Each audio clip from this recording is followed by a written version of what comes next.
ایک باپ نے اپنے بیٹے کو زندگی کی سب سے بڑی سیکھ دینے کے لیے اپنے پاس بلایا اور اسے کہا کہ بیٹا ایک کوئلہ اور ایک سندل کی لکڑی کا ٹکڑا لے کے آؤ۔ وہ بیٹا بازار گیا، اس نے ایک کوئلہ لیا اور پنسار کی دکان سے ایک سندل کی لکڑی کا ٹکڑا لیا۔ اپنے باپ کے پاس آیا تو ایک ہاتھ میں کوئلہ تھا اور دوسرے ہاتھ میں سندل کی لکڑی کا ٹکڑا۔ باپ نے دیکھا اور کہا کہ بیٹا یہ دونوں زمین پہ پھینک دو۔ اس نے دونوں زمین پہ پھینکی اور اپنے ہاتھ دھونے کے لیے چلا۔ باپ نے اس کو روکا، اس کا ہاتھ پکڑا اور اوپر کیا اور کہا کہ ہاتھ کھولو۔ بیٹے نے ہاتھ کھولے تو دیکھا اس کے ہاتھ کوئلے کی وجہ سے کالے ہو چکے تھے۔ باپ نے کہا کہ بیٹا تمہارے ہاتھ میں ابھی کوئلہ نہیں ہے، لیکن اس کے باوجود بھی کالک تمہارے ہاتھوں پہ لگی ہوئی ہے۔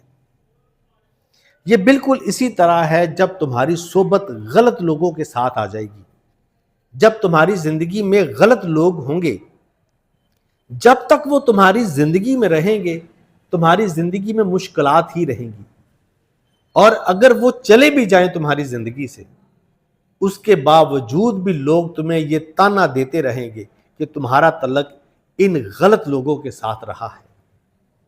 اب دوسرا ہاتھ اوپر کرو اور اس کو سونگھو، اس میں سے خوشبو آ رہی تھی۔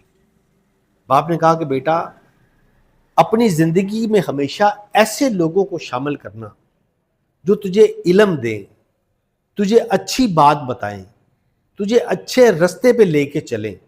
ایسے لوگ زندگی میں ہوں تو فائدہ ہی فائدہ ہے، اور ایسے لوگ اگر زندگی سے چلے بھی جائیں تو اس کے باوجود بھی زندگی مہکتی رہتی ہے، بالکل اس سندل کی لکڑی کی طرح۔